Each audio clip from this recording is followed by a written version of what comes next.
Kapitan sa Barangay Komunal Davao City gireklamo human gigubaang sa kastruktura sa relocation site apan gibarugan sa kapitan nga road clearing operation ang ilang gibuhat ani atong balitang barangay. Miyerkules sa hapon, nagkagubot ang Kanaan Heights sa Barangay Komunal sa Davao City. Human gipaguba ni Kapitan Mark Galvez ang usa ka tindahan sa lugar. Apan matud sa kapitan, dili kuno kini demolisyon kundi road clearing operation. Nag-road clearing operation taon that time na ako ang kagawad, na ako ang mga barangay police. Ug kana siya subay po na sa request sa katong association kay nag-complain sila eh. Apan ang pamilyang Suarez nga mo'y tag-iya sa tindahan, may reklamo kay ilaha kuno ang luna. Pero sumala sa asosasyon, lakip kuno ang luna sa gidunar, isip relokasyon sa pamilyang Gaisano ug ni kanhi Mayor President Rodrigo Duterte kanila. Naami mga papel nga ipakita.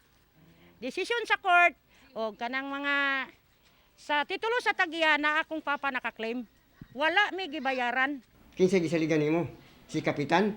Ilubong ko kamo ni kapitan diri sa kanal. Bali-balian ta kang bukog. Kawatan kamo ni kapitan. Gidagmalan usab kuno sa kapitan ang padre de pamilya sa mga Suarez. Pag abot na ko dito, gipalingkod ko.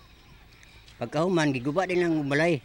Pagkatapos ito, pag abot niya alas 2, dito sagpa ko.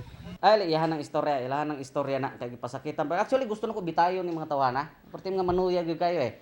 Apan, nakabangi na sabdi ay sa pamilyang Suarez ang pipila nila ka mga silingan. Nahadlok ko ba sa part na kailangan mangud sila magtinabangay ba? Bisag wala ka balo kung unsay rason nga unsay giawayan. Mopasaka kuno reklamo ang pamilyang Suarez sa barangay. Andam kuno kining atubangon sa barangay ug asosasyon. Kauban si Melchor Awing sa kamera. Ako si Real Soroche para sa One Mindanao.